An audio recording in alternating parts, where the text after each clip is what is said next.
EXPRESS, c'est l'Express. EXPRESS, c'est l'Express. EXPRESS, ok, c'est l'Express. EXPRESS. Et bienvenue à ce 7e épisode du Bunker. Chers téléspectateurs, je ne vais pas vous faire attendre avec une longue introduction. On va aller direct au point. Aujourd'hui, nous accueillons la seule et unique Anne Lovely. Quand même, on peut l'applaudir. Quelle belle introduction, mesdames! My God, merci. Merci beaucoup. Alors, on va apprendre à vous connaître avant de débattre avec vous un petit peu, histoire peut-être de vous attaquer personnellement. C'est vrai, on fera pas ça, quand même pas. Donc, vous êtes journaliste, c'est bien ça. Donc ça, c'est votre profession. Oui. Mais évidemment, vous avez plein d'autres projets en side aussi. Là. Donc, expliquez-nous ça un petit peu. Résumez-nous un peu votre quotidien Mon quotidien. professionnel.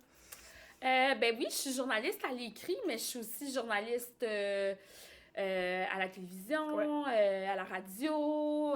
Puis je suis très, très, très présente et vocale sur mes réseaux sociaux parce que je pense qu'il faut avoir une présence pour venir vous chercher, vous, la génération Z.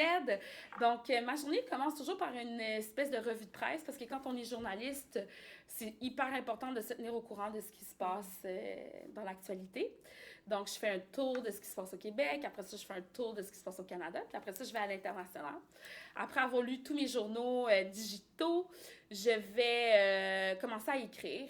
Souvent, on a une espèce de réunion de pupitre qu'on appelle. Cette réunion de pupitre de OK, quels sont les sujets qu'il faut être abordés, quels sont les sujets qu'on va devoir sortir aujourd'hui ou sur quoi tu travailles, sur quel dossier sur lequel tu travailles, etc.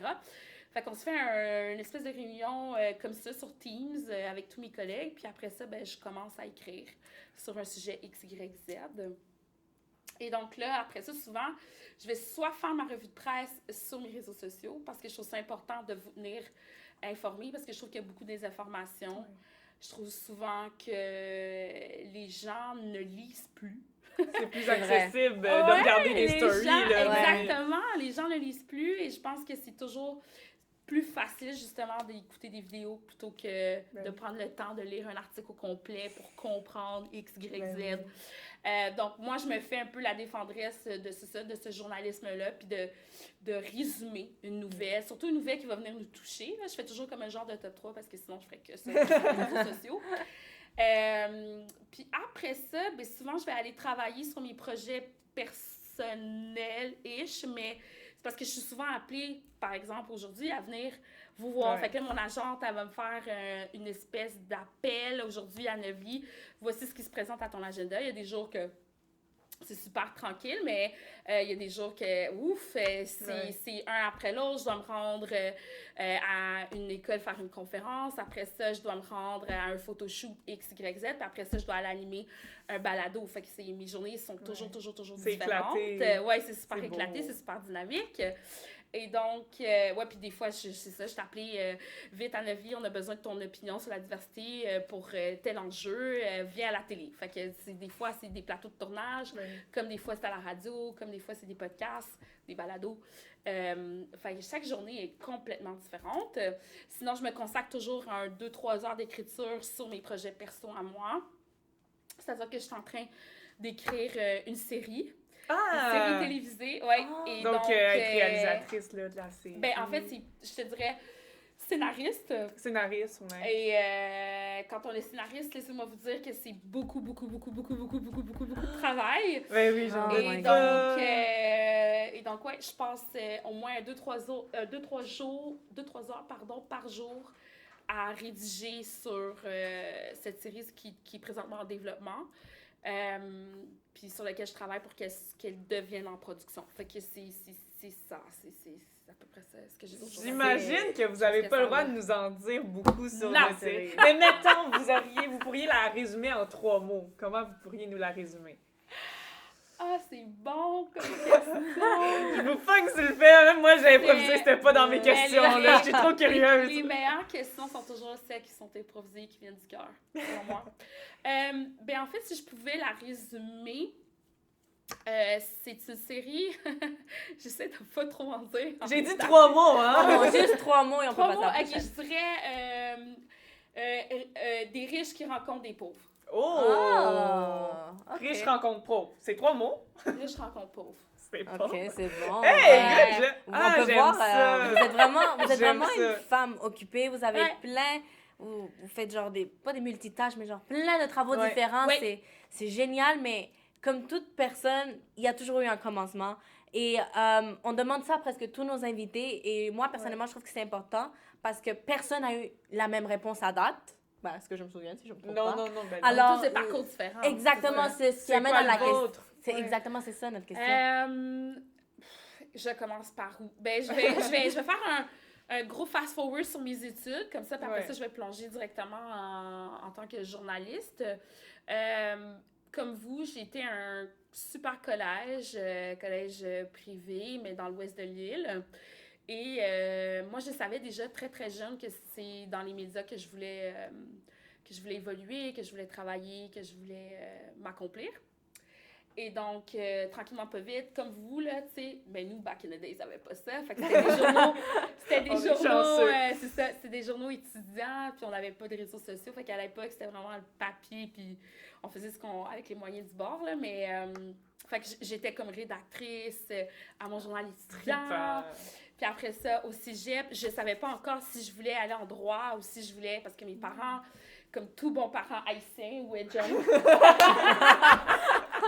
comme tout bon parent, optaient peut-être plus pour un métier plus traditionnel. Ouais.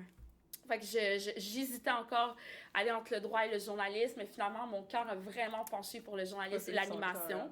Oh, Et wow. là, j'ai dit à ma mère, OK, c'est vraiment ça que je veux faire. Puis elle m'a dit, tiens, Novi, si tu travailles vraiment fort, il n'y a rien qui ne t'est impossible. Fait que j'ai dit, OK, maman, sur ce, I'll do it. Alors, je me suis inscrite à l'université. J'ai fait une mineure en histoire de l'art parce que j'adore l'art, mais c'était pour me permettre de rentrer en communication journalisme à l'Université de Montréal. Et donc, j'ai fait mon bac de 3 ans à l'Université de Montréal en médias, profil journalisme. Ou médias, profil média, en tout cas, bref. Et c'est de là qu'à la fin de mon bac, j'avais le droit à un stage. Et on était, je pense, comme 300-400 étudiants, puis on choisissait comme 3 pour le stage de Star Academy à l'époque. Oh, wow! C'était Oh. Production Ouais. J. C'était Production J qui produisait à l'époque. Donc, c'était Julie Snyder qui était à la tête de ce projet télévisé-là. Et donc là, moi, j'arrive avec ma fougue, ma jeunesse, ma détermination, mon dynamisme. Et j'étais comme, vous allez me prendre parce que il n'y a pas meilleur stagiaire que moi, vous allez me prendre. C'est ça, Et donc, oui, c'est ça. exactement. Et donc, la chef recherchiste de l'époque m'engage.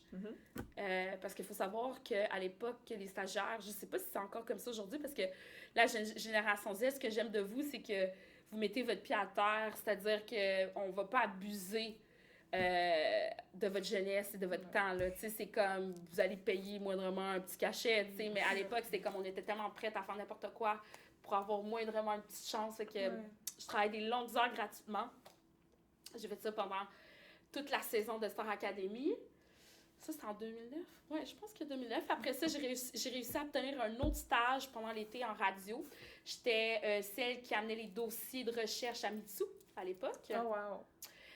En culture. Donc, je faisais l'émission du matin. Je me levais à 3 h du matin. J'étais à Énergie, la station de radio, à 4 h, 4 h 30. Mitsu, elle arrivait à 5 h. Elle avait son dossier prêt pour aller en onde. Alors, c'est ça que j'ai fait. Après ça, tranquillement, pas vite, je me suis trouvée enfin une job payante comme recherchiste remplaçante au 98.5, la radio parlée encore la plus écoutée aujourd'hui. Oui. Ils sont toutes connus, Et, Énergie. et à l'époque, je travaillais avec... c'est drôle, la vie. Vous me faites penser à plein d'affaires, my God. Je travaillais avec Jean Pagé, que le paradis est son âme. Jean Pagé, qui est une sommité de l'animation. Une sommité qui a fait longtemps le sport, mais après ça, il a fait de la radio parlée. Et je rencontre Matthew McKinnon, qui, lui, est rendu un grand producteur aujourd'hui. Il travaille avec Jean-Philippe Dion, d'ailleurs, qui était mon maître de stage aussi. Oh, mon Dieu! À l'époque. Vous n'avez pas travaillé avec n'importe qui, hein? Non, le fille est toujours dans les ligues majeures. Et c'est ça, fait que cette job-là m'a vraiment permis là, de rentrer dans les coulisses de la politique. Tu sais, j'appelais des ministres ou des députés ou des... Donc, quand tu fais de la radio parler, ça te permet vraiment, premièrement, de te débrouiller. Et ça te permet aussi d'avoir vraiment un bon portrait de l'actualité. Tu sais, j'étais en plein cœur de ce qui était le mouvement Printemps érable lorsque les étudiants de l'université, qui maintenant aujourd'hui Gabriel Nadeau-Dubois, qui était le leader de ce mouvement-là. Je ne rentrerai pas dans les détails, mais tout ça, j'étais dans ces enjeux d'actualité-là extraordinaires. Fait que j'ai baigné là-dedans, fait que j'ai vraiment eu la piqûre. Et là, la station pour laquelle je travaillais quand j'ai commencé, parce que là, après ça, on m'a engagée à temps plein à une autre station, puis cette station-là a fermé, à mon plus grand désarroi, puis je me suis retrouvée encore pas de travail, mais ça, c'est normal dans les communications. Un jour, tu as un travail, le lendemain, tu n'en as plus. Et fait qu'il faut avoir les reins solides, vraiment solides. L'ambition. Et oui, de l'ambition, il faut être coriace. Moi, je dis toujours qu'il faut être super coriace quand tu travailles en com. Et dans les médias. Et c'est ça. Puis ensuite, je me suis dit, ben pourquoi pas, je vais envoyer mon CV au Journal de Montréal. Juste de même, tu sais, juste au journal. Ben et mon patron de l'époque, il me rencontre puis il me dit, j'aime ce qu'il y a devant moi, fait que je t'engage. Oh, wow. Et donc, mon premier ever reportage, c'était une incendie à Saint-Jérôme. Puis là, on m'envoie faire cette affaire. C'est pas rien. Mais je suis comme, mais Ben pas non. C'est un petit peu tragique. Tu sais, c'est pas la bonne nouvelle du jour. C'est méga incendie dans un entrepôt qui a fait des morts. En tout cas, bref. Fait que j'ai fait beaucoup de faits divers que je n'aimais vraiment pas. Et ensuite, je sais pas, ça fait 10 ans cette année. Ben, en fait, en 2023, ça fait 10 ans. Le drame, c'est vraiment tragique, là, le train du lac Mégantic. Ah, ben oui. Et j'ai couvert. Ah, ouais! J'ai couvert le lac Mégantic. C'est moi qui ai même trouvé le nom du chauffeur de train. Ah, ouais.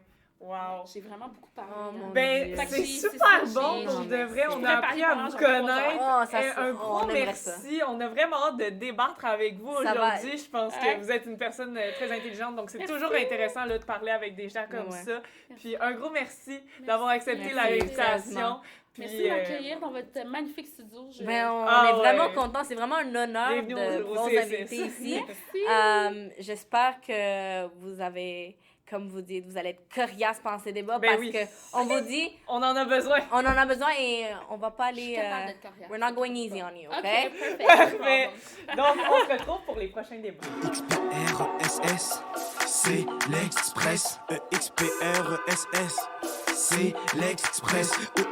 EXPRESS, ok, c'est l'Express. EXPR. Donc, nous sommes en compagnie, encore une fois, de Anne-Levlie Étienne. Bonjour, merci d'être avec nous pour le débat culturel. Merci de m'inviter. Donc, on a avec nous Maxime, comme d'habitude, et Élodie. La deuxième. Non, en fait, non, la première. La deuxième meilleure. Donc, la meilleure fille. Alors, nous allons débattre ce soir sur quel est pour vous le meilleur segment sketch du Bye Bye 2023. Donc, on va directement commencer par toi, Hello, vas-y. Alors, pour moi, un sketch, déjà, pour moi, quelque chose... Un bon sketch au Bye Bye, c'est un sketch que tout le monde peut comprendre. Un sketch que même si t'as pas été trop au courant de la politique ou de l'aspect culturel, sportif au Québec cette année, tu peux quand même le comprendre. Et moi, il y a un sketch cette année qui a eu des jokes que tout le monde pouvait comprendre. Même si t'as pas écouté les nouvelles, là, t'allais trouver ça hilarant, ce sketch-là. C'est un sketch aussi qui a abordé quand même plusieurs sujets, plusieurs événements qui sont arrivés en fait au Québec. Donc non seulement il y a eu plusieurs événements, donc tu as pas mal la chance d'au moins avoir entendu parler d'un de ces événements-là. Puis deuxièmement, ben il y a eu des jokes vraiment comprenables, tu sais, à l'extérieur des événements québécois. Puis en plus, ce sketch-là, on a été reach du monde des artistes québécois. Donc, je parle d'Élise Guilbeault, Rémi Richard, Mario Pelcha. Donc, on n'avait pas juste des acteurs, on avait aussi des chanteurs. Donc, je parle du sketch J'ai oublié le nom du sketch. Hey, ça me fait passer bien, hein? Bref, donc, Classe de mais maître. c'était le sketch... classe de maître, voilà, merci. Donc, classe de maître avec, dans le fond, on se moquait un petit peu de Bernard Drinville. Alors, pour moi, c'était vraiment le meilleur sketch par sa brochette d'acteurs et de Axel n'a participants. pas de l'air d'accord. C'est pas le Et- meilleur, sinon, Oui. Premièrement, laisse-moi finir. Donc, par sa brochette d'acteurs, puis deuxièmement aussi par son accessibilité à tout le monde. Alors, Maxime, t'as pas de l'air d'accord justement, Je suis pas mais d'accord. dis-nous Mais donc justement, c'est moi, je quoi vais ton parler d'une sketch? vraie accessibilité. Dans le fond, tout le monde, si vous avez écouté le Bye Bye, vous vous rappelez de cette voix québécoise. C'est quoi déjà? Je m'en rappelle déjà plus. bon, tu vois, je suis pas tout seul. Ok, oui. C'est coucou, moi c'est Jérémy Demé. Et genre, ce Oui. sketch-là. Oui. Tu n'habites pas dans le magasin. Tout le monde. Pourquoi tu le payes? C'est ça, pourquoi tu payes? Tout le monde le sait. Moi, c'est accessible. Tout le monde qui écoute la télé peut le voir. Tout le monde, justement, qui a Non. regardé le Bye Bye, tout le monde Parce qui regarde que la télé. justement, moi, je regarde Laisse-moi pas la terminer. télé, Hello. mais Laisse-moi- quand même, Hello. le bye-bye, Moi, tu sais, je l'écoute, laisse-moi, mais je s'il te regarde plaît, pas la laisse-moi. télé, effectivement, ça fonctionne pas. Laisse Maxime finir son argument. Donc, c'est ça. Dans le fond, il est accessible parce que tout le monde qui écoute la télé vont voir cette pub. Moi, je m'en rappelle, tout le monde l'a vu. J'en ai parlé à mes proches, tout le monde l'a vu. Même eux qui suivent pas la politique l'ont vu. Juste Contrairement... pendant le bye-bye, il y avait Exact, cette juste pub-là dans qui la passait. C'est ça, il y avait cette pub-là. Contrairement à Bernard Drinville, eux qui suivent pas la politique, ils ne savent pas. Mais justement, j'ai dit Ok, qu'il y c'est avait bon, d'autres c'est bon, c'est jokes bon. quand Ok, même. on qui en ont parle- passé. on en parle Tu sais, tout la de suite joke de la après. pince, là. Je peux pas la décrire graphiquement parce que ça se fait pas à l'école, clairement. Mais la joke de la pince, tout le monde qui a écouté le bye-bye comprend la joke de la pince. Tu sais, je veux dire, c'est pas politique, là. Attends 2 secondes. Puis justement, le public est vraiment touché parce que tout le monde l'a vu. Et aussi, ça vient jouer un rôle très comique parce que oui, ça reprend la pub en tant que telle. Donc tout le monde rit parce que l'acteur est très drôle. On dirait qu'il est déguisé en petit elfe avec ses oreilles très pointues parce qu'il essaie de reprendre Jérémy Demé. Donc très bel acteur. Comment il s'appelle? Pierre-Yvroy Desmarais, Oui. qui interprète. Voilà. Très bel acteur. Et en plus, il réussit à mettre l'itinérance dans ce sketch-là. Donc il vient jouer un rôle aussi que tout le monde a déjà vu. un L'aspect itinérant. sociétal. Exactement. Et ils viennent jouer un rôle comique là-dessus. Puis moi, je pense qu'il faut pas toujours prendre le truc au négatif. Il faut toujours prendre le positif en premier. Puis parfois, des trucs comme ça, comme les SDF, les sans-abri, oui, c'est très grave, je trouve. On devrait mettre plusieurs choses, mais c'est pas le seul sujet aujourd'hui. Mais aussi de jouer un rôle comique avec ce sketch-là, je trouve que ça vient rendre la chose un peu plus heureuse. Ok. Et je trouve que ce sketch-là est très bien interprété. Ben merci Maxime, merci Hello. Maintenant, on va laisser la parole à notre invité. Anne-Laurier? Bonsoir. En fait, je dois vous donner raison sur plusieurs points sur lesquels vous avez abordé pour le meilleur sketch du Bye Bye. Mais selon moi, le meilleur sketch du Bye Bye est sans doute celui du REM. Je vous explique Oui, pourquoi. ouais, il est bon aussi. Je vous ouais. explique pourquoi. Mais c'est pas le Vous- meilleur. Ben, en fait, c'est parce que les deux, vous avez évoqué le fait que ça rejoint un plus grand public. Vous avez évoqué le fait aussi que si on ne suit pas la politique, on ne suit pas nécessairement les nouvelles à la télévision. Vous avez aussi évoqué l'aspect sociétal et je pense que tous vos arguments rejoignent beaucoup le REM. C'est-à-dire que là, maintenant, surtout avec votre génération, qui est la génération Z, on parle d'un moyen de transport qui se veut écologique, donc qui se veut... qui se veut, hein? En gros guillemets. Et c'est la raison pour laquelle ce sketch est venu tant me faire rire, parce que on a tellement vendu le REM, qu'on soit de 7 à 77 ans, Oui. comme quelque chose de révolutionnaire, qu'on allait pouvoir de passer de la rive sud à la rive nord en 20 minutes, que ça allait être silencieux. Et là, Mais ça, ils l'ont pas nécessairement dit. C'est juste que mais ils ça. l'ont tellement bien On comprend la blague. évoqué. Ouais. Ouais, c'est très, très Dans bien ce évoqué. sketch-là, c'était tellement drôle. Puis Arnaud Soli, que j'adore, Oui. qui est un humoriste, mais à la fois, je suis sûre qu'il pourrait être un acteur, là, c'est Arnaud, qui va rassembler tous ses amis pour faire une danse, ce qui vient chercher, encore une fois, la génération de 7 à 77 ans. Il y a tout l'aspect musical, l'aspect de danse, ça rejoint un très, très large public, et en plus, l'aspect sociétal de l'environnement, dans lequel, en fait, la politique a fait une bouffe. C'est-à-dire qu'ils n'ont pas réussi à livrer ce qu'ils étaient supposés de livrer, mais sous un ton absolument comique Ouais. de le faire. Fait que selon moi, pour ces raisons, c'était le meilleur sketch du bac. Mais Oui. est-ce que c'est le meilleur? Non, mais. tu vois, Non, moi, je clairement suis pas. d'accord. Parce qu'il y en a eu des clairement meilleurs. Tu sais, je reviens sur ton Sur aspect. quoi sur les arguments que je viens de te donner. Oui. Lesquels remplissent toutes ces cases. Lequel des sketchs remplit tous les arguments que je t'ai donnés, c'est-à-dire qui rejoint un public de 7 à 77 ans, qui fait du vrai divertissement, c'est-à-dire Donc, qui je va suis- Mais aller le chercher bye-bye de la au- danse. Non, mais tu vois. Qui Au va aller- total, en fait. Non, on parle d'un Ben, sketch. On c'est parle ça, d'un sketch. du sketch Ouais, en et- tant que tel. OK, Quand, OK, je parle, ouais. non, quand je parle de 7 à 67 ans, comme. Ouais. C'est elle qui dit, parle de ça. mais c'est pas ça. toi. Ben, quand je veux ramener le point de 7 à 67 ans, tu dis que c'est accessible, tout le monde peut regarder. Mais Ouais. tu penses-tu que Bernard Drinville, là, les jeunes de 7 ans, ils ont écouté ça à place d'écouter Non, leur mais Mickey pas Mouse? nécessairement. Mais penses-tu? justement, c'est parce qu'il y a eu tellement d'autres choses dans ce sketch-là. Mais justement, mais ce point-là que nous, on rassemble avec notre skate, tu penses que toi, il est accessible avec son. Parce que là, vous mettez les deux contre moi, hein, c'est ça! Ben, c'est parce que J'allais me toi, cacher c'est le en dessous de la pire. Avec ton Bernard Drinville, les politiciens. Mais c'est pas juste Bernard les jeunes de Drinville. 7 ans, ils Ça, écoutent pas on, ça, est c'est pas allé, accessible. on est allé parler, oui, les jeunes de 7 ans, justement, Ils parce écoutent que pas. Bernard Drinville, c'est Ben- qui? C'est le ministre de l'Éducation. Ouais, L'éducation, les enfants de 7 ans, là, les on enfants de 7 s'en ans, c'est de l'éducation. Les enfants de 7 ans, ils ont vécu la grève. Les enfants de 7 ans, ils ont Justement, ils ont vécu vécu le la fait grève. d'aller avec leurs Ils aiment parents juste rester- dans les écoles, Ils là. aiment juste rester à la maison à cause de leur grève, puis ils aiment mieux écouter Mickey Mouse à la Non, télé. non, non, je te dis Puis que maintenant, hop ils là. regrettent parce qu'ils n'auront plus de vacances d'été. Mais non, ils écoutent la télé pendant leur grève, et hop là, une pub de Jérémy Domé qui passe. Tu vois? Ça, c'est accessible. C'est pas toi de dire. Non, je pense pas qu'à Télé-Québec, il y a Ok, Jérémy mais Demé, là, je Hello, pense pas que- Hello, tu parles beaucoup du sketch à Maxime, mais on t'entend pas beaucoup sur le sketch à Anne-Lovely. Pourquoi C'est un tu très penses bon que sketch. ton sketch Je suis est d'accord. meilleur que celui d'Anne-Lovely? J'aimerais ça t'entendre Ouais. sur Parce ça. que justement, Il est accessible. c'est Accessible. un super bon sketch, mais il aborde un seul thème, le REM. Et justement, moi, je pense qu'un bon sketch va aborder plusieurs événements D'accord. qui Mais je suis sont pas arrivés. d'accord.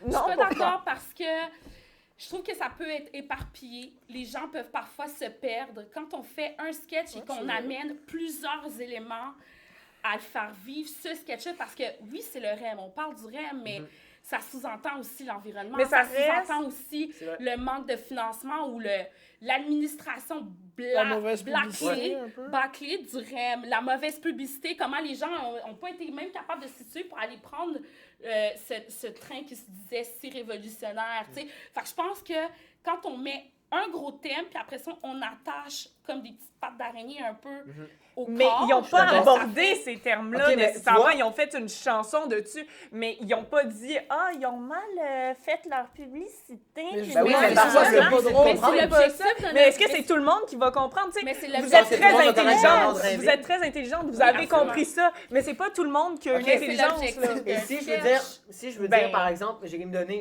Domé, lui, il va chercher SDF, sans-abri, il vient chercher justement la fameuse pub qu'on entend, tu n'habites pas dans le magasin. Oui, mais justement, c'est pas tout le monde qui va...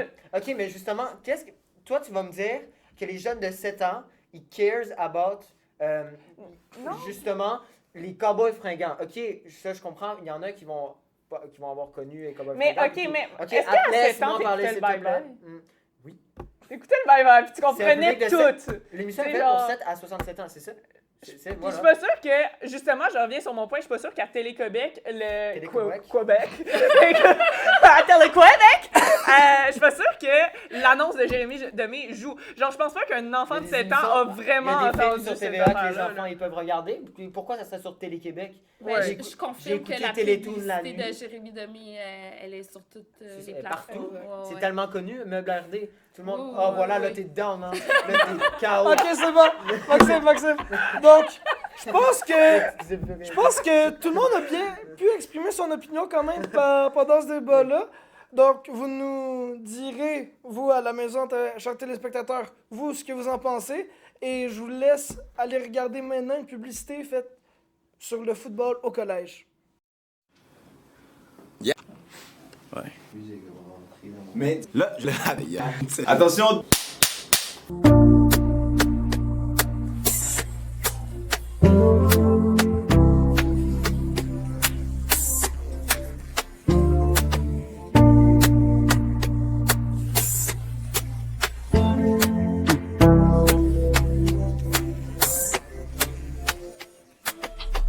Écoute, si jamais je te pose cette question-là. Si tu avais à résumer ton parcours de foot au collège en 3 mots, ça serait quoi? Dans le fond, mon parcours de foot, je dirais que ça se résume à famille. Famille. Qui est la famille. Moi, un mot qui est important pour moi, c'est la famille, là, sérieux. Là, parce que je trouve que, j'ai pas envie de trop dévier, mais le foot par rapport, je dis ça sans prétention, là, mais le foot par rapport aux autres sports, ou genre aux autres sports que tu vas faire dans ta vie, je trouve que c'est pas juste de plaquer, c'est pas juste d'attraper, c'est pas juste tes capacités physiques, c'est beaucoup les personnes qui t'entourent. J'ai l'impression que au foot, c'est là où tu le vois le plus, que tu crées des liens avec les autres. C'est incroyable, là, le sentiment quand ils répondent à toi, quand je capitaine, que je leur parle de la pratique, puis ils répondent yes cap tout en même temps, très fort. C'est des petites affaires de rien, mais c'est une fierté incroyable. Là. Je souhaite ça à tout le monde de ressentir ça à l'intérieur. Au début, c'est sûr, j'avais un peu peur, mais écoute, ça a boosté ma confiance. Ça m'a rendu extraverti, vraiment. Avant, j'étais un petit gars gêné qui avait peur de faire un mouvement, qui réfléchissait à chaque situation. Là, c'est rendu... J'agis presque instinctivement. Là. Je sais quoi faire, ça m'a rendu confiant, ça m'a rendu à l'aise avec les autres. Oui, on a des moments qu'on est un peu moins sérieux, mais dans une game pratique, le plus souvent possible, il faut être sérieux, il faut travailler au maximum. Puis ça m'a permis de faire ça à l'école, dans les cours. Il y a des moments où on peut avoir un peu plus de fun, mais il y a des moments que c'est sérieux, qu'il faut écouter, qu'il faut travailler. Ça m'a permis de trouver ça plus facile à l'école. Le foot, tu vas pas nécessairement jouer dès le début, mais je sais que quand je vais arriver chez Nordique, de un, le leadership que j'ai pu acquérir avec l'Express, j'ai essayé de le réinvestir à 100%.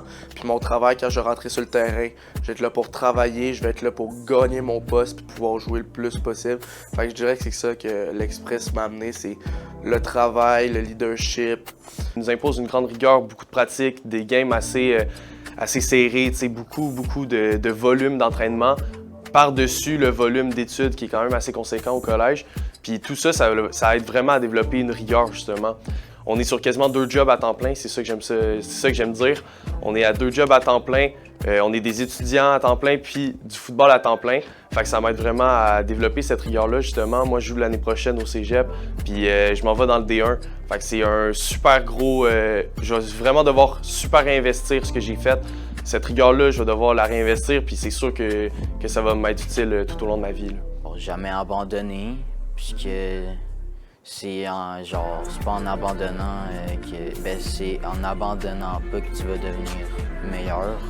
Ben, ça, c'est sûr que c'est quelque chose que j'envisage. Tous les coachs qu'on a, c'est souvent des anciens. Puis ça voit comment ils ont aimé ça, leur expérience ici aussi. Moi, je suis sûr que j'aimerais ça redonner aux plus jeunes aussi, ouais.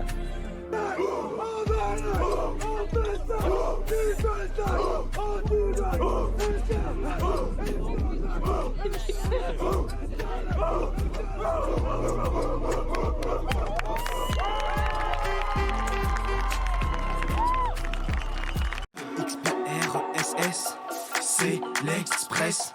EXPRESS, c'est l'Express.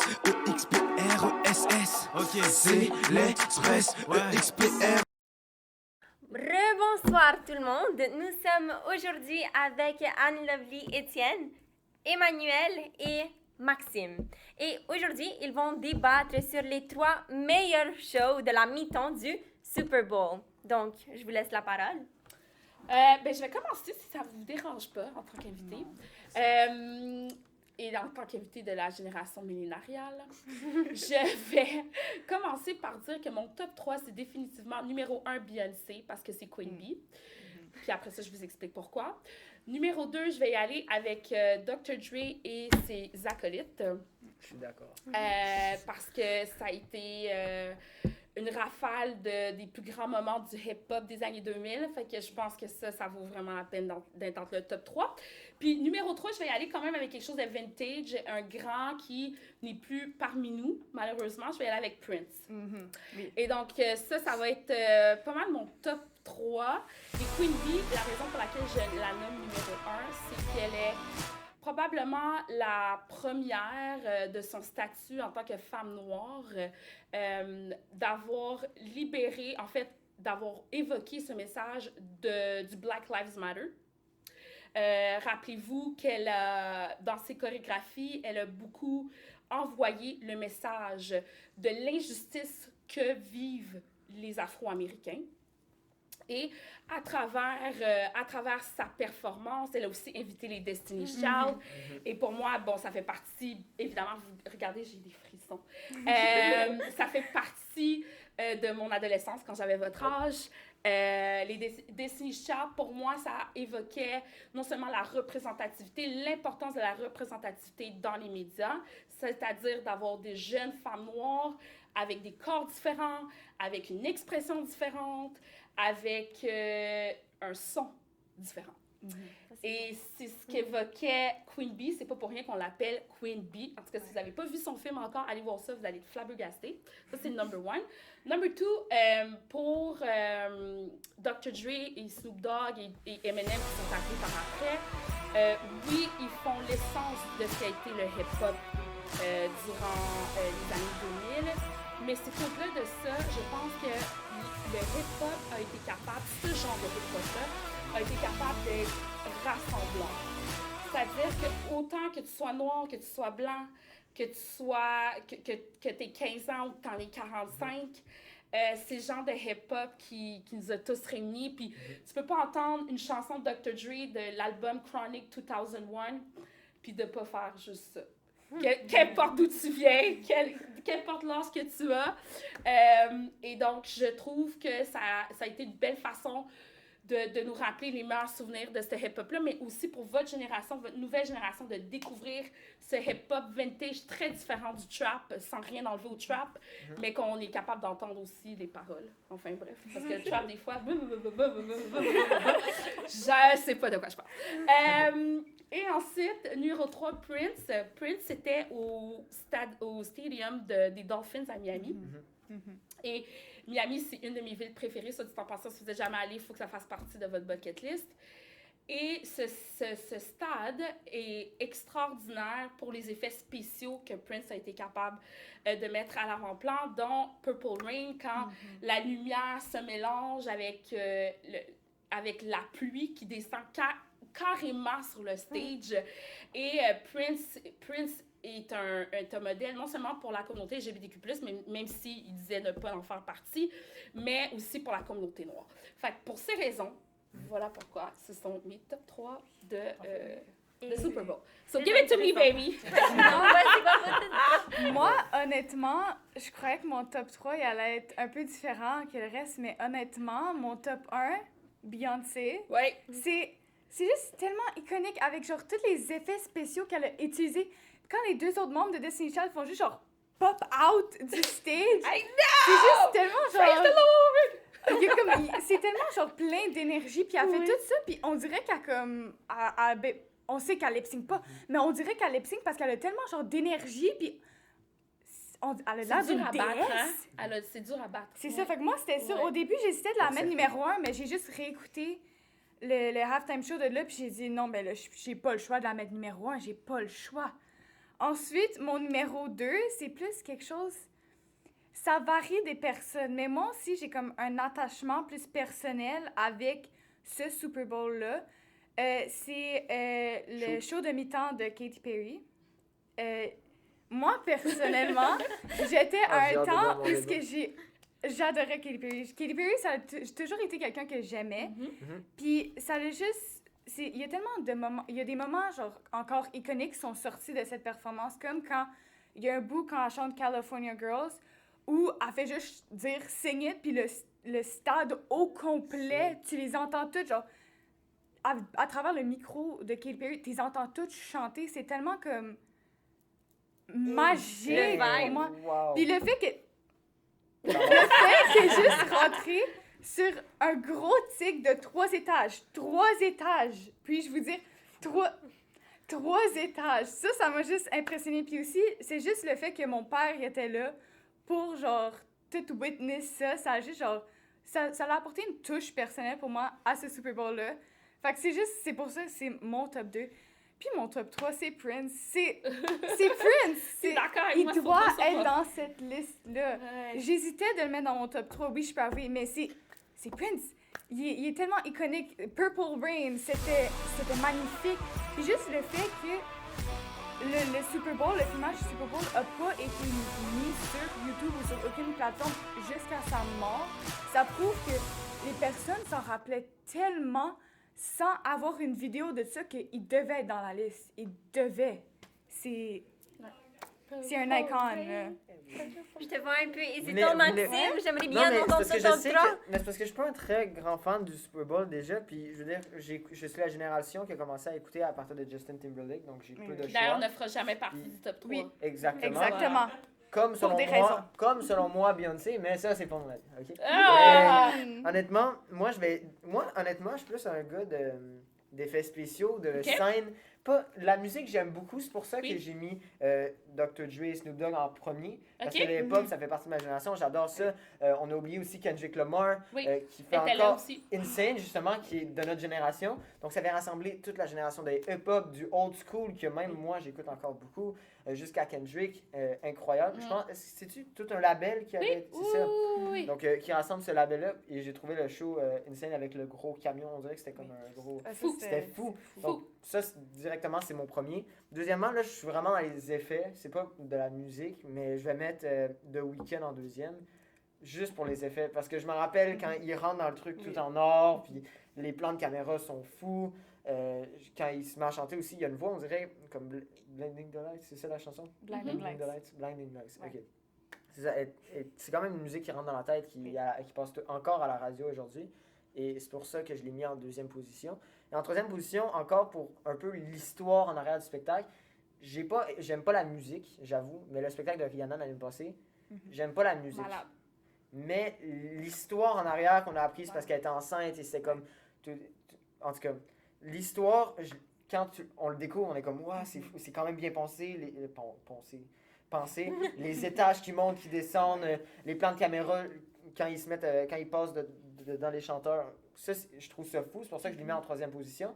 Mais j'ai jamais écouté, je peux pas me faire d'avis encore sur Prince ou encore Michael Jackson ou encore des personnes qui ont été avant 2017 parce que je veux pas me mettre d'avis sur des spectacles que je n'ai pas regardés.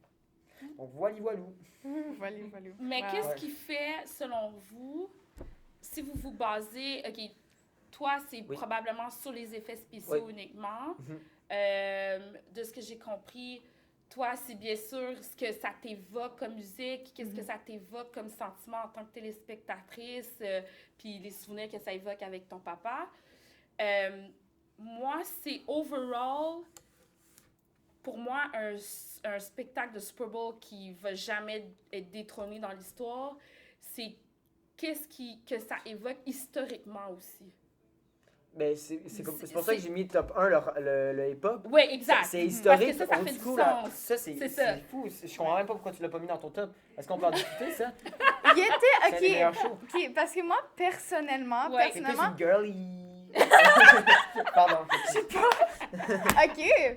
Ben moi, après ça, je vais te parler de quelque chose. D'accord. Mais moi, personnellement, je suis pas une fan tant de rap. Moi, je vais plus avec mes goûts, goûts musicaux. dépend des personnes Je vais aussi. aller plus avec... Je veux plus regarder le Super Bowl ou plus aimer le Super Bowl. C'est quelque chose que j'aime. Comme les effets spéciaux. Mais juste pour te rappeler, tu disais que Beyoncé n'était pas dans ton top 3.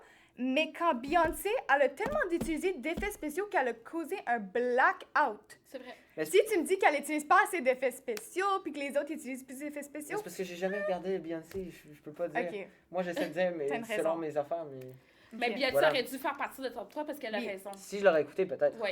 C'est honnêtement, Beyoncé. Mais je peux vraiment dire, par contre, que les effets spéciaux du show de hip-hop étaient incroyables. Quand c'était qui, je me rappelle, il était accroché par Ouais. les jambes. Puis C'est juste- 50 Cent qui est C'est accroché. ça. Ouais. Kendrick, quand il y avait les danseurs, quand il y avait Snoop Dogg qui était sur le toit, puis tout ce mouvement-là Ouais. qui bougeait, c'était pas toujours fixe sur un chanteur, puis ça restait, on se déplaçait, on découvrait plusieurs personnes. C'est Beyoncé, pas... c'était comme ça aussi. Non, Ouais. c'est ça. Ouais. Mais moi, je c'est crois... pour ça que j'aime aussi.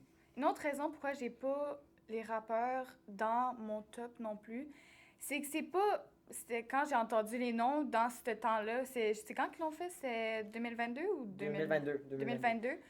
Personnellement, moi, ça m'attirait pas le rap dans ce temps-là de ma jeune vie. Mais, parce que, tu sais, c'est comme on venait un peu de sortir de la pandémie. Fait que, tu sais, je découvrais plein de nouveaux artistes. Puis le Super Bowl, c'est pas notre priorité non plus dans la famille. Fait que je veux vous l'avouer, je m'en rappelle zéro de ce Super Bowl-là. Je m'en rappelle même pas si je l'ai écouté. Fait que c'est comme toi avec ton Beyoncé, tu l'as pas écouté, fait que tu peux pas porter de jugement. C'est pour ça que quand je l'ai vu dans la liste, puis j'avais pas vraiment vu, j'étais comme, oui, c'est tellement des artistes, genre, je les connais même si j'écoute pas la musique rap, genre, je sais c'est qui Kendrick Lamar. Ben oui. Je sais c'est qui, genre, tous ces rappeurs-là, mais j'écoute pas nécessairement leur musique. Par exemple, je peux rappeler Anne-Marie. Oui. Elle disait historiquement. Oui. Ça touche quoi, historiquement, Queen Bee, Beyoncé? Ben, en fait, comme je l'avais expliqué, Beyoncé a évoqué dans ses chorégraphies tout ce qui avait par rapport au Black Lives Matter, par rapport à la situation des Afro-Américains, les injustices raciales auxquelles tout ça était rattaché. Fait que c'est sûr que, historiquement parlant, c'est très difficile. Les messages qu'elle a véhiculés sans faire de bruit, là, tu sais, c'est juste à travers son art, tu sais. Fait que, juste pour ça, je trouve qu'elle mérite amplement la médaille d'or, tu sais. Oui. Après ça, oui, les gars du hip-hop qui évoquent le hood, qui évoquent l'histoire du rap. Puis d'ailleurs, le hip-hop fête ses 50 ans cette année, si vous ne saviez pas. Tu sais, juste ça, déjà, moi, c'était comme, c'est sûr, ça m'a évoqué comme des souvenirs, comme tu disais, avec ton papa. Voilà, ça a évoqué ça, mais c'était au-delà de ça parce que vous êtes jeune là, pour vous rappeler de ça, mais ces gars-là, là, ils se sont fait critiquer pour leur musique. La police est après eux. Ouais, je sais. Ils ont dû... Tu sais, des fois, les producteurs, ils ont dû aller se battre pour faire la sortie de leurs albums parce que dans leurs paroles, eux aussi ils dénonçaient les injustices, le profilage racial. Eux aussi, ils étaient tannés d'être toujours pointés du doigt comme des criminels. C'était des artistes à part entière. C'était pas accepté avant. Fait que de revoir ça vivre, pour moi, c'était aussi historique. C'est pour ça que dans ce sens-là aussi, tu sais. Donc, on va laisser ce débat sur ce beau message et on va mettre fin à l'épisode de ce soir. Donc, on se revoit à la semaine prochaine. Bye bye! XPRESS, c'est l'Express. EXPRESS, c'est l'Express. EXPRESS, ok, c'est l'Express. EXPR